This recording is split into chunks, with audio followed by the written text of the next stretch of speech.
wabarakatuh. Apa kabar anak-anak? Baik-baik saja kan? Alhamdulillah. Mudah-mudahan hari ini kita dalam kondisi sehat walafiat, tidak kekurangan suatu apapun. Pada kesempatan kali ini kita masih berjumpa kembali di dalam pembelajaran pendidikan Al-Ihsan. Pada materi kita kali ini yaitu kita akan membahas pada bab zakat bagian kedua. Hidup berkah dengan berzakat. Pada pertemuan kemarin kita telah membahas pembagian zakat yang terdiri dari zakat fitrah dan zakat mal. Nah, zakat fitrah sudah kita bahas dan hari ini kita akan membahas masalah zakat mal. Seperti apa zakat mal itu dan macam-macamnya dan bagaimana cara kita untuk membayar zakat mal? Mari kita simak dengan semangat. Zakat mal adalah zakat harta, baik berupa emas, perak, binatang ternak, uang, dan sebagainya. Harta yang wajib dizakatkan diantaranya adalah 1. Binatang ternak, 2. Emas dan perak, 3. Zakat pertanian, 4. Buah-buahan, 5. Harta perniagaan, 6. Harta rikas atau barang temuan, yang ke-7 zakat profesi. 1. Zakat hewan ternak. Jenis binatang yang wajib dikeluarkan zakatnya adalah unta, sapi, kerbau, dan kambing. Syarat bagi pemilik binatang yang wajib zakat adalah 1.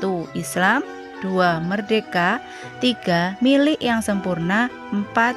Cukup 1 tahun lamanya dimiliki dan digembalakan di rumput yang mubah.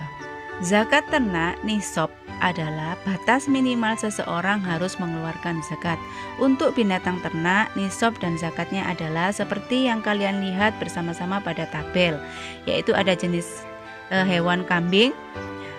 Wajib zakat mulai dari dia mempunyai kambing berjumlah 40 sampai 120 ekor, zakatnya adalah 1 ekor kambing atau domba, dan seterusnya seperti kalian lihat di dalam tabel. Di dalam tabel itu ada sejumlah 401 sampai 500 ekor. Namun selanjutnya setiap jumlah itu bertambah 100 ekor, maka zakatnya bertambah 1 ekor kambing. Sapi dan kerbau baru wajib dizakatkan apabila pemilik memiliki sedikitnya 30 ekor sapi.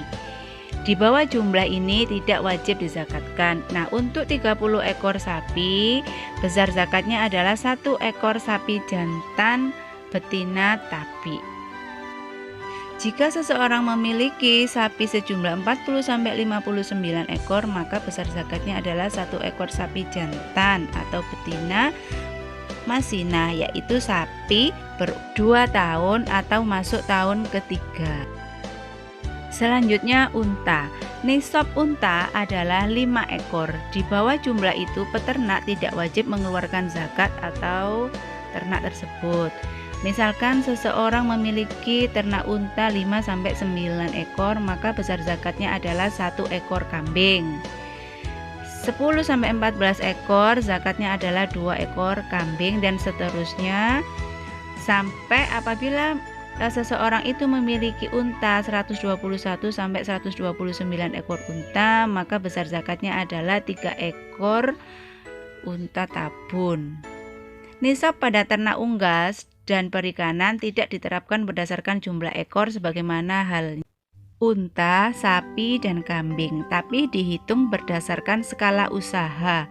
Nisab ternak unggas dan perikanan adalah setara dengan 20 dinar atau sama dengan 85 gram emas apabila seorang berternak unggas atau perikanan dan pada akhir tahun ia memiliki kekayaan yang berupa modal kerja dari keuntungan lebih besar atau setara dengan 85 gram emas. Jadi apabila seseorang itu memiliki ternak selain dari unta, sapi, dan kambing, maka nisabnya atau zakatnya dinisabkan pada zakat perdagangan atau emas. Zakat emas dan perak. Syarat bagi pemilik emas dan perak yang wajib dizakati adalah 1 Islam, 2 merdeka, 3 milik yang sempurna, 4 sampai 1 nisab dan sampai 1 tahun disimpan. Nah, nisab zakat emas adalah 93,6 gram. Artinya, jika seseorang mempunyai emas seberat 93,6 gram, maka wajib baginya mengeluarkan zakat sebesar 2,5%. Untuk perak, nisab zakat perak adalah 624 gram. Artinya, jika seseorang mempunyai perak seberat 624 gram, maka wajib baginya mengeluarkan zakat sebesar 2,5%. Hasil pertanian. Biji makanan yang mengenyangkan antara lain beras, padi, jagung, gandum, adas, dan sebagainya. Syarat bagi pemilik biji-bijian adalah 1 orang Islam, 2 merdeka, 3 milik yang sempurna, 4 sampai 1 nisab. Biji makanan itu ditanam oleh manusia dan disimpan tahan lama.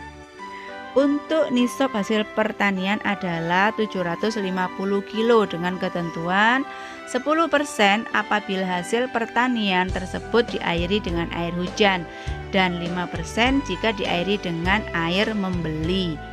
Dibayarkan setiap kali panen. Untuk tanaman hias, perkebunan, dan buah-buahan dinisabkan pada nisab emas dan dibayarkan zakatnya 2,5% setiap panen. Contoh, Pak Iman seorang petani dengan panen sebesar 2 ton, diairi air hujan. Berapa zakatnya? Maka kita lihat dulu, nisab zakat pertanian adalah sebesar 750 kilo. Sedangkan dia panen 2 ton. Nah, 2 ton sama dengan 2000 kilo. Jadi, ini sudah mencapai nisab, maka wajib baginya untuk mengeluarkan zakat sebesar 2000 dikali 10% sama dengan 200 kilo. Maka Pak Iman harus membayar zakat sebesar 200 kilogram. Perdagangan. Harta perniagaan wajib dizakati dengan syarat-syarat seperti yang telah disebutkan pada zakat emas dan perak. Nisab zakat perdagangan adalah sama dengan nisab emas, yaitu 93,6 gram emas dikeluarkan sebesar 2,5% setahun sekali. Contoh, seseorang memiliki usaha dagang dengan keuntungan setahun adalah 75 juta. Sedangkan harga 1 gram emas adalah 800.000.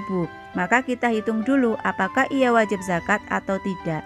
Nisab emas 93,6 gram emas. Jadi 93,6 gram emas dikali 800.000 sama dengan 74.880.000. Nah, ini nisabnya. Sedangkan keuntungan pedagang itu ada 75 juta, maka ia wajib berzakat karena sudah mencapai nisab. Maka zakatnya adalah 75 juta dikali 2,5%, yaitu 1.875.000. Itulah zakat yang wajib dia keluarkan. Rikas. Rikas adalah emas atau perak yang ditanam oleh kaum jahiliyah sebelum Islam. Apabila kita mendapat emas atau perak yang ditanam oleh kaum jahiliyah ini, maka wajib dikeluarkan zakatnya sebanyak 20%. Nah, inilah yang biasa kita sebut apabila kita menemukan harta karun di dalam tanah atau barang-barang tambang yang berharga dan dapat diuangkan, maka zakatnya adalah sebesar 20%. Untuk zakat rikas atau tambang atau barang temuan tidak ada nisabnya. Artinya, berapapun harta yang kita temukan atau yang kita gali, maka wajib dikeluarkan zakatnya sebesar 20%. Misalnya, seseorang menemukan harta karun sebesar 10 juta, maka wajib dikeluarkan zakatnya sebesar 10 juta dikali 20% sama dengan 2 juta. Jadi, zakat yang harus ia keluarkan adalah 2 juta. 6. Zakat profesi. Profesi adalah sebuah keahlian atau pekerjaan yang dimiliki oleh seseorang, dan dengan keahlian dan pekerjaan itu seseorang menerima atau mendapatkan gaji atau penghasilan dari gaji itu wajib dikeluarkan zakatnya manakala sampai nisab, yakni dikeruskan dengan nisab emas. Contoh, Pak Roy seorang dokter dengan hasil praktek selama setahun sebesar 250 juta. Maka zakatnya adalah 250 juta dikali 2,5% sama dengan 6.250.000. Nah, karena 250 juta itu telah mencapai nisab, maka wajib baginya untuk membayar zakat sebesar 2,5%. Sampai pada hikmah zakat. Hikmah zakat adalah 1. Menolong orang-orang yang lemah atau du'afa agar dapat menunaikan kewajibannya terhadap Allah dan terhadap sesama makhluk atau masyarakat.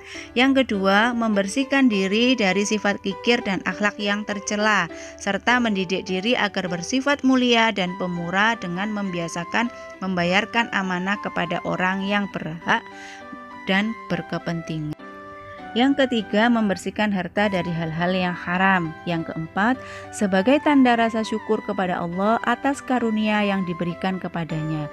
Yang kelima, untuk mencegah kejahatan yang timbul dari si miskin dan yang susah. Yang keenam, untuk mengurangi kesenjangan antara si kaya dan si miskin dan mendekatkan hubungan kasih sayang dan cinta mencintai antara si miskin dan si kaya. Demikianlah pembelajaran kita tentang zakat mal. Demikian pembelajaran kita hari ini. Mudah-mudahan dapat membawa manfaat bagi kita semua dan kita dapat membayar zakat sesuai dengan ketentuan yang telah diajarkan oleh Al-Quran dan tuntunan Rasulullah.